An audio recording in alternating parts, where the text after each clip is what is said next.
ஒரு 23 வயசுக்கு அப்புறம் நிறைய பசங்க சைலண்ட் ஆயிடுவாங்க. ஏன் தெரியுமா? அவனை நீங்க சைலண்டாவே பார்த்துருக்க மாட்டீங்க. அவன் இருந்தாலே அந்த இடம் ஒரு மாதிரி சத்தமாவே இருக்கும், எல்லாம் சிரிச்சுட்டே இருப்பாங்க. அவன் எப்படா வருவான்னு எல்லாம் வெயிட் பண்ணிருப்பாங்க. பட் அந்த பையன் ஒரு பாயிண்ட்ல ரொம்ப சைலண்ட் ஆயிருப்பான். ஏன் தெரியுமா? From a bye he became a man. First time அவன் ஃபேமிலியோட ப்ராப்ளம்ஸ் அவன் கண்ணில் தெரியும். அந்த ப்ராப்ளம்ஸ் அவன் கையில வந்து நிற்கும். அவனுக்கு உடனே அதை எப்படி சால்வ் பண்றதுன்னு தெரியாது. ஏன்னா அவனுக்கு மற்றவங்களை சிரிக்க வச்சு தான் பழக்கம், ப்ராப்ளம்ஸை ஹேண்டில் பண்ணி பழக்கம் இல்லை. ஸோ அவனுக்கு ஹெல்ப் கேட்க தெரியாது. Because he don't know how to ask help, அவன் சைலண்ட் ஆயிருப்பான். அவன் எப்போ அந்த ப்ராப்ளம் எல்லாம் சால்வ் பண்றானோ அப்பதான் he will come out. But இந்த வாட்டி வெளியில வரும்போது அவன் சத்தம் சிரிப்பா இருக்காது, சக்சஸா இருக்கும். Be that man.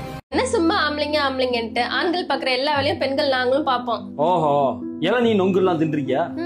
அந்த மரத்துல ஏறி அதை வெட்டுற வேலையை பாருங்களேன். போய் செப்டிக் டேங்க் இருக்குல்ல, செப்டிக் டேங்க், அதுக்கு கீழே இறங்கி அதை கிளீன் பண்ற வேலையை போய் பாருங்களேன் பெண்கள். அதையும் விடு, போறப்ப ரோட்ல வரப்ப போறப்பெல்லாம் 20 மாடி 30 மாடி கட்டடம் பாக்குறீங்கள, அதுல 25வது மாடியில போய் கயிறை கட்டி தொங்கிக்கிட்டு அந்த பில்டிங்க்கு பெயிண்ட் அடிக்கிற வேலையை பாருங்களேன். இல்ல அந்த கண்ணாடி துடைக்கிற வேலையை பாருங்க.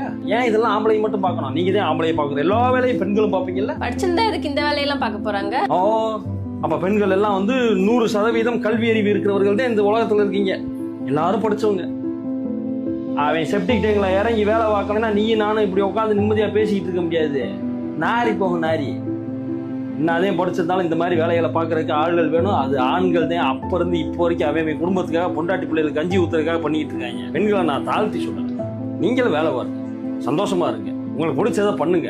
ஆனா சும்மா ஆண்களும் பெண்களும் சமம். ஆண்கள் பண்றதெல்லாம் பெண்கள் பண்ணிடுவோம் எதுக்குன்றேன்.